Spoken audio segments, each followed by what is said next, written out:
आप देख रहे हैं अपना बिहार और आपके साथ मैं हूं विवेक। मुजफ्फरपुर में झोलाछाप डॉक्टर का एक और कारनामा सामने आया। झोलाछाप डॉक्टर ने गर्भाशय के ऑपरेशन के दौरान मूत्र नली काट दी। मामला बरियारपुर ओपी इलाके का है और जिस क्लिनिक में किडनी कांड को अंजाम दिया गया था उसी के ठीक 50 कदम दूर सिद्धि सेवा सदन में झोलाछाप डॉक्टर ने पिंकी देवी नाम की महिला का गलत ऑपरेशन कर दिया और महिला की पेशाब की नली को काट दिया, जिससे महिला की हालत बिगड़ गई है। फिलहाल आरोपी डॉक्टर फरार है, लेकिन उसकी क्लिनिक पर अब भी बोर्ड लगा है जिसमें कई डॉक्टरों के नाम है। उसमें यह साफ साफ लिखा है कि यहां बच्चेदानी का ऑपरेशन भी होता है। में बोलता है कति कूद फान कल कई शादी में ना तो टाँका टूट गई, तो टाँका आदमी के बनाल ना टूटल आ भगवान के बनाल कट गई, नस कट गई। हाँ नस कट गई। जी ये बहुत ही दुखद है। और यहाँ एक तरफ जो है सुनीता किडनी कांड के 7 महीने बीतने के बाद अभी तक जो है सरकार प्रशासन की तरफ से कोई इंसाफ नहीं मिला, और इस क्षेत्र में कि नहीं पूरे जिला में ऐसे तमाम जो है अवैध नर्सिंग होम चल रहा है। आखिर सरकार प्रशासन क्या कर रहा है? लिखित तो कहीं से कुछ हमको नहीं मिला है, मीडिया के माध्यम से ही सूचना मिली है कि बरियारपुर ओपी क्षेत्र में कोई नर्सिंग होम में समस्तीपुर की महिला थी, उसका बच्चेदानी निकालने के क्रम में उसका पेशाब के नली भी शायद टाँका दे दिया लोग।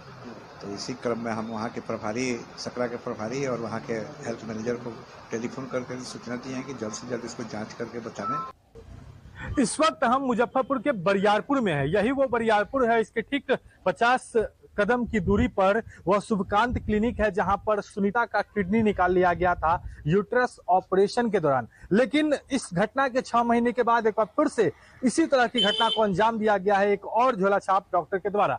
अभी आप देख रहे हैं यहाँ पर एक क्लिनिक बनाया हुआ है, हॉस्पिटल बनाया गया है सिद्धि सेवा सदन, और यहाँ पर भी एक महिला का गलत तरीके से इलाज किया गया, ऑपरेशन किया गया गर्भाशय का और उसमें नस काट दिया गया। अस्पताल की तस्वीर हम आपको दिखा दें, किस तरह की तस्वीर है। एकदम अंधकार है, हर तरफ अंधेरा ही अंधेरा है, और तस्वीर देखिए किस तरीके से दवा दुकानें जो है वह पूरी तरीके से खाली है। और यह मामला काफी गंभीर हो गया क्योंकि महिला की स्थिति काफी बिगड़ गई है। तस्वीर हम आपको इस अस्पताल के अंदर की तस्वीर दिखा दे जहां पर महिला का ऑपरेशन हुआ था। हालांकि इस मामले में FIR हो गई है। देख सकते हैं जहां पर ऑपरेशन होता है वहां पर क्या कुछ हालात हैं। गिट्टी है और छड़ वगैरह रखा हुआ है, और आप देखेंगे यहीं पर मेडिकल वेस्टेज जो है यहीं पर रखे हुए हैं। जो डॉक्टर इलाज किया करते थे तो वो तमाम चीजें जो है वो यहीं पर रखी गई है। तो इससे समझा जा सकता है कि कितनी खराब स्थिति है, खासकर झोलाछाप डॉक्टर जो इस तरीके की घटना को अंजाम दे रहे हैं। 6 महीना पहले किडनी निकाल लिया गया झोलाछाप डॉक्टर के द्वारा, वहीं अब एक झोलाछाप डॉक्टर ने पिंकी नामक महिला का ऑपरेशन किया गर्भाशय का और उसके नस को काट दिया, जिससे उसकी हालत काफी गंभीर है और फिलहाल समस्तीपुर में भर्ती है। तस्वीर देखिए, यही वो जगह है जहां पर उसका ऑपरेशन किया गया था। हालांकि पुलिस आई, पुलिस ने तमाम चीजें जो है वह जब्त कर ली है, लेकिन सवाल उठता है कि आखिर कब तक जो निजी क्लिनिक है और जो झोलाछाप डॉक्टर है कब तक मनमानी करते रहेंगे और कब तक ऐसे मरीजों की जान से खेलते रहेंगे। मुजफ्फरपुर से न्यूज़ 18 के लिए प्रियांक सौरभ। और भागलपुर से बड़ी खबर है जहां नवगछिया के भवानीपुर में एक गेहूं के खेत में भीषण आग लगी, जिसमें करीब 1.5 एकड़ में लगी फसल जलकर नष्ट हो गई। 24 घंटे के अंदर इस गांव में दूसरी बार आग लगी है। पीड़ित किसान का कहना है कि गांव में कुछ लड़के स्मैक का सेवन करते हैं और उन्होंने ही खेत में आग लगाई है। इस आगलगी की घटना में किसानों को बहुत नुकसान हुआ है। मौके पर पहुंची फायर ब्रिगेड की टीम ने काफी मशक्कत के बाद आग पर काबू पाया।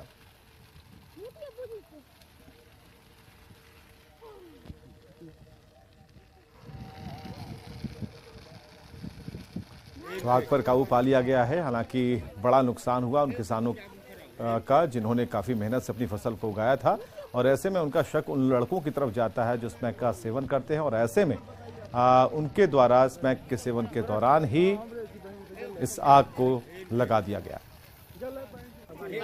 स्मैक से आग लगा है। हाँ, वो पीने के लिए छोड़ा जो 5-6 गो था वो पीता था, बस ये आग लग गया गाँव। आप लोग पहचानते हैं? और सबको पहचान के बता देंगे। अभी ये लोग बेचता है, ये लोग पीता है, सब पीने वाला को भी हम बता दें। बेगूसराय पुलिस ने कुख्यात अपराधी गोपाल महतो को गिरफ्तार कर लिया है। पुलिस ने इसके पास से एक देसी कट्टा, जिंदा कारतूस जब्त किया है। दरअसल गोपाल महतो अपने गैंग चलाता है और बीते दिनों इसके कई वीडियो सोशल मीडिया पर वायरल हुए। इसमें वो अपने साथियों के साथ फायरिंग करता दिखाई दिया।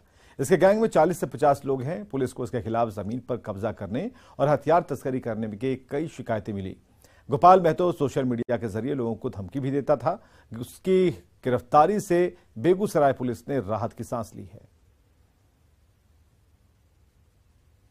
ये सोशल मीडिया पे एक्टिव था। कम उम्र के जो यंग लड़के हैं उनको अपराध की तरफ आकर्षित करना, अपने गैंग में शामिल करना, इसके अलावा साइबर ट्रोलिंग करना, साइबर बुलिंग करना और किसी के यहाँ जमीन कब्जा करने के लिए जाकर के फायरिंग कर देना और इन लड़कों को ले जाना, यही इन लोग का मेन काम था। इसकी जो तलाश है हम लोग को पिछले 1 साल से थी और इसके लिए एसटीपीओ सदर के नेतृत्व में और टाउन थानाध्यक्ष के साथ में एक विशेष टीम का हमने गठन किया था। इनके जो सोशल मीडिया के पेजेस हैं उसको लगातार हम लोग खंगाल रहे थे। बहुत गहनता से हम लोगों ने इनके सोशल मीडिया पेजेस को, इनके चैट अकाउंट्स को हम लोगों ने ट्रैकिंग इसकी कर रहे थे और उसके बाद जो हम लोग को इनपुट मिला उससे इसकी गिरफ्तारी संभव हो। और गोपालगंज से बड़ी खबर है, जहां क्षेत्रीय ग्रामीण बैंक में लाखों रुपए लूट लिए गए हैं। 6 से 7 लाख रुपयों की लूट हुई है। बाइक से बैंक पहुंचे थे तकरीबन लुटेरे और बैकुंठपुर थाने के राजापट्टी बाजार की यह घटना, जहां 6 से 7 लाख रुपयों की लूट हुई है। क्षेत्रीय ग्रामीण बैंक है जहां लूट की घटना घटी है।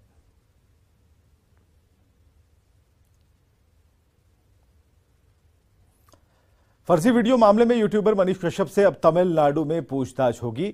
तमिलनाडु पुलिस प्रोटेक्शन वारंट पर मनीष कश्यप को तमिलनाडु ले जाएगी और आधिकारिक जो सूत्र हैं उनके मुताबिक प्रोटेक्शन वारंट के लिए Tamil Nadu police Patna civil court पहुंची है। तमिलनाडु के एसपी ने प्रोटेक्शन वारंट के लिए लिखा है और जानकारी के मुताबिक तमिलनाडु पुलिस तमिलनाडु कोर्ट से ट्रांजिट रिमांड पर उसे लेगी और पटना से जोनल आईजी कार्यालय में तमिलनाडु पुलिस का वेरिफिकेशन होगा और वेरिफिकेशन के बाद ही मनीष को सौंप दिया जाएगा। आपको बताएं कि तमिलनाडु पुलिस बिहार में कई दिनों से कैंप कर रही है। उधर बेतिया पुलिस ने भी जेल विभाग को आवेदन दिया है। आपको बताएं कि बेतिया पुलिस के सामने ही मनीष कश्यप ने सरेंडर किया था। वाराणसी से बड़ी खबर आ रही है। आकांक्षा मामले में एक बड़ा अपडेट हम आपको बता रहे हैं। क्राइम ब्रांच की टीम का गठन कर दिया गया है। आरोपी समर और संजय की तलाश तेज कर दी गई है। वाराणसी, गाजीपुर और बिहार में छापेमारियां चल रही हैं। केस की गुत्थी सुलझाने में पुलिस जुटी है। समर और संजय सिंह पर यह मामला है। हालांकि आकांक्षा की मां ने इन दोनों का ही नाम लिया था, इन दोनों पर आरोप लगाया था। क्राइम ब्रांच का गठन हो गया है और अब जांच में तेजी आ गई है। वाराणसी, गाजीपुर और बिहार में छापेमारी जारी है।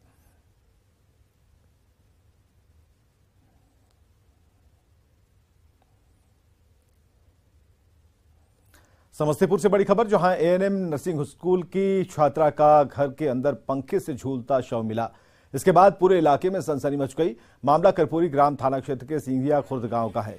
परिजनों ने बताया कि देवता कुमारी पिछले 1 साल से एएनएम नर्सिंग की पढ़ाई कर रही थी और वो अपने इंस्टीट्यूट के पास एक किराए के रूम को लेकर रहती थी। कल शाम को मकान मालिक ने सूचना दी। इसके बाद परिजन मौके पर पहुंचे तो उनके पैर के नीचे जमीन खिसक गई। परिजनों ने गुड्डू नाम के युवक पर हत्या का आरोप लगाया है। वहीं पुलिसकर्मी ने बताया कि यह हत्या है या फिर आत्महत्या, पोस्टमार्टम रिपोर्ट आने के बाद ही स्पष्ट हो पाएगा।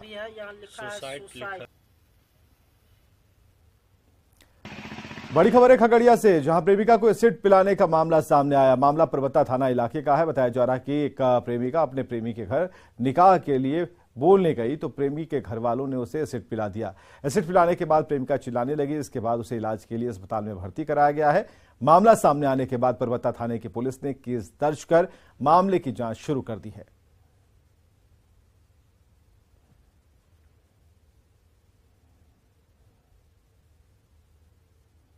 गए थे घर पर बोलने के लिए कि प्यार हमसे करते शादी किसी और से, तो उसका माँ बाप क्या किया, राहुल को गेट में बंद कर दिया। गेट में बंद कर दिया। उसका भाई हमको पकड़ के, उसको पहले गेट में तो बंद कर दिया।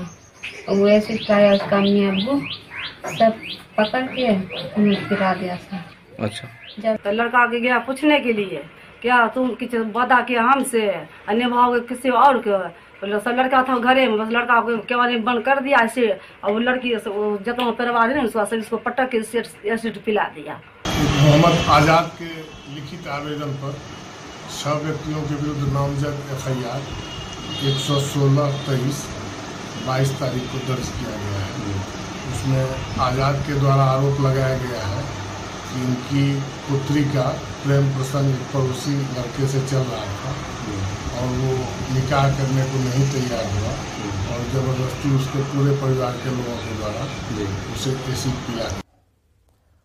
गोपालगंज से बड़ी खबर है। यूपी के सीमावर्ती भवानी छापर में मुठभेड़ की खबर है। बिहार एसटीएफ और बच्चन सहनी गैंग के बीच मुठभेड़ हुई है। मुठभेड़ में एक अपराधी को गोली लगने की सूचना है।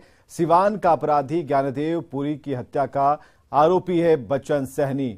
बिहार एसटीएफ के साथ हथुआ पुलिस भी छापेमारी करने के लिए गई है। यूपी के देवरिया खानपार थाने के भवानी छापर में मुठभेड़ की खबर। और गोविंद हमारे साथ फोन लाइन पर। गोविंद, अपडेट क्या है?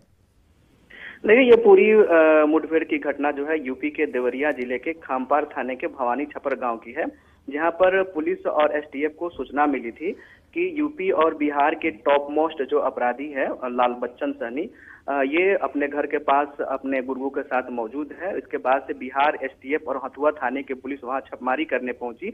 पुलिस को देखते ही जो बच्चन गैंग के अपराधी है उन्होंने फायरिंग शुरू कर दी। जवाब में इधर बिहार एसटीएफ ने भी फायरिंग की, जिसमें एक अपराधी को गोली लगने की सूचना मिल रही है। और जो बच्चन सहनी है वो टॉप मोस्ट अपराधी है और सिवान के ज्ञानदेव पुरी जो गैंगस्टर है, इसकी हत्या में पिछले 3 साल से फरार चल रहा था। और पिछले सप्ताह ही हथुआ थाने की पुलिस ने इसके घर पर इश्तहार चस्पाया था कुर्की के लिए। और आज सुबह में सूचना मिली थी कि जो गैंगस्टर है बच्चन सहनी वो अपने घर के पास गुर्गों के साथ मौजूद है। और इसी सूचना पर बिहार एसटीएफ और हथुआ थाने की पुलिस छापेमारी करने के लिए पहुंची थी, लेकिन दोनों पक्ष के बीच में गोलीबारी हो गई, मुठभेड़ हो गई। बिहार एसटीएफ ने भी जवाबी कार्रवाई में फायरिंग की, जिसमें एक अपराधी को गोली लगने की बात बताई जा रही है। गोपालगंज के जो एसपी हैं स्वर्ण प्रभात, उनसे हमारी इस पूरे मामले में बात हुई है। उन्होंने कहा है कि फिलहाल एक अपराधी को गोली लगने की बात सामने आई है। अभी जो मुठभेड़ की कार्रवाई है वो लगातार जारी है।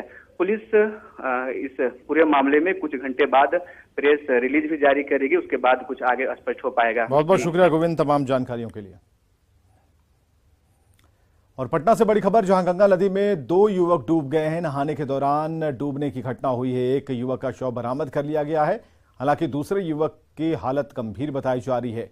एनडीआरएफ की टीम ने युवक को बचाया। कच्ची दरगाह के पास की यह घटना, ये बड़ी खबर। ये तस्वीरें आप देख पा रहे हैं। गंगा नदी में नहाने के दौरान 2 युवक डूब गए और ये तस्वीरें हैं जहां एनडीआरएफ को सामने आना पड़ा। उन्होंने बचाव कार्य शुरू किया और नहाने के दौरान डूबे युवक को निकालने की तैयारी हुई। एक युवक का शव बरामद कर लिया गया है, जबकि दूसरे की स्थिति खराब है। बाढ़ से बड़ी खबर, जहां शराब माफियाओं पर शिकंजा कसा है। ड्रोन की मदद से छापेमारी हुई है। देसी शराब की कई भट्टियां नष्ट कर दी गई हैं। 7000 किलो जावा महुआ नष्ट किया गया। नाव के जरिए छापेमारी हुई है और शराब तस्कर मौके से फरार बताए जा रहे हैं।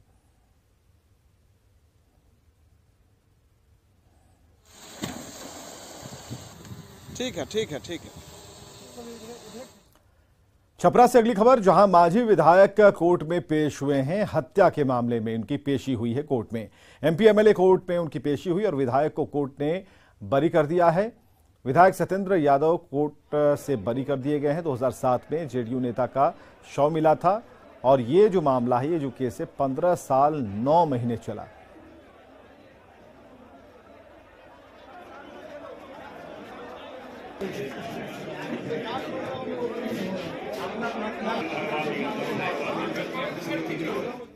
गया जिले के नक्सल क्षेत्र में तैनात सीआरपीएफ 159वीं बटालियन को सर्वश्रेष्ठ ऑपरेशन की ट्रॉफी मिलने पर सीआरपीएफ कैंप में पुरजोर तरीके से जश्न मनाया गया। इस मौके पर सीआरपीएफ की भांगड़ा टीम ने भांगड़ा का प्रदर्शन किया और ट्रॉफी के मिलने की खुशी में जमकर ढोल नगाड़े बजाए। इतना ही नहीं, सीआरपीएफ के कमांडेंट कुमार मैन समेत तमाम अधिकारियों ने भी अपनी खुशी का इजहार किया।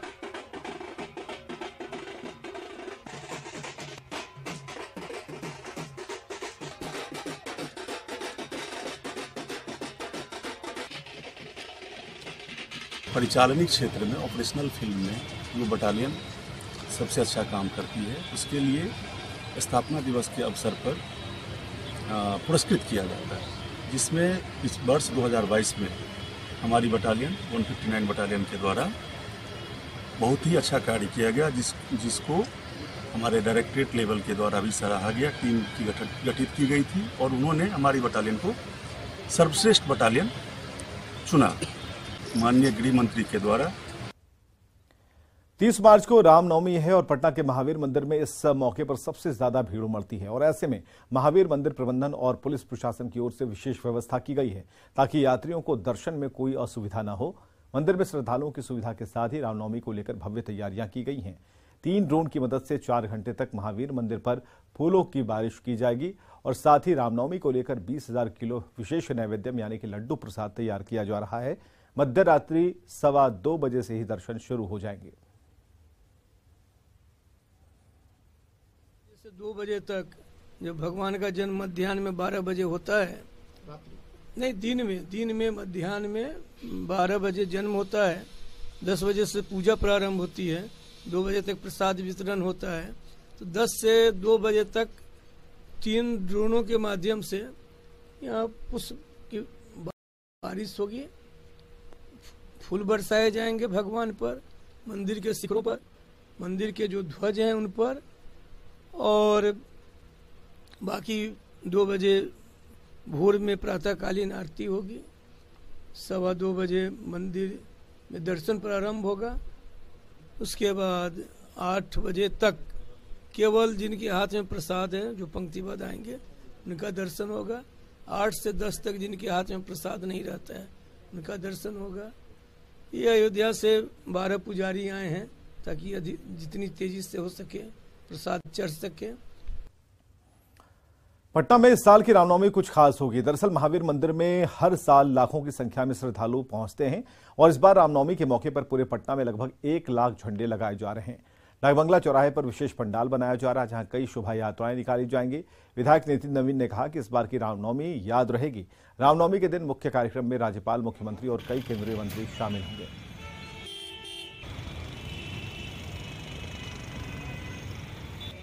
पचास यात्राएं यहाँ पे आने वाली हैं। इन यात्राओं में कलकत्ता, बनारस, वृंदावन, मथुरा, झारखंड के कलाकार अद्भुत झांकियों को लेकर आ रहे हैं। साथ ही साथ इलेक्ट्रॉनिक झांकी को भी इस बार देखने को मौका मिलेगा। इसके अतिरिक्त जहां पर 50 मंच को विशेष रूप से अलग तरह का सजाया गया है, इस बार मंच को भी देखेंगे तो विशेष प्रकार का उसमें काम किया जा रहा है। बिहार सरकार के जल संसाधन मंत्री संजय झा ने खगड़िया के परबता के झुयन बांध का निरीक्षण किया।